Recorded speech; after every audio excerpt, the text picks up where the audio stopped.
A snowboarder goes missing after being caught in an avalanche east of Pemberton. The avalanche was triggered by the rider, who was solo at the time, and they were at the very top of the path. A second rider watched the slide from above and tried to help them. The slide path was so massive, it would be, impossible for them to kind of keep searching that area. They raced down the mountain to call for help. Pemberton Search and Rescue responded by air. Using a transceiver, they found the victim dead. The subject was buried about 1.5 meters deep. The avalanche hit near Joffrey Peak, located at the well-known Joffrey Lakes Park. To get to the area, the two riders hiked up into the mountains. They were snowboarding near Anniversary Glacier when the wall of snow came hurling down. Some of our members that are quite experienced at that described it as one of the larger avalanche paths that they've actually been involved with.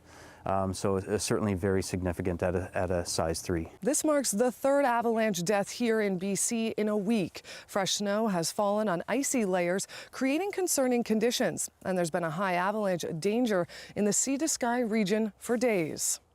It's a similar story in northern BC. Anything you're going to be participating out there is you've got risk of avalanche.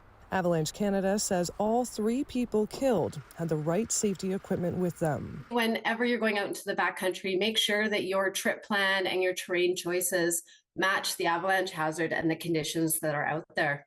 With the new storm sticking around until Friday, the high avalanche danger will persist. The big message for the weekend is that even if we drop the danger ratings to considerable, that still means that human triggering avalanches is likely. So that big message is simple. Stay clear of avalanche areas. Alanna Kelly, CBC News, Pemberton.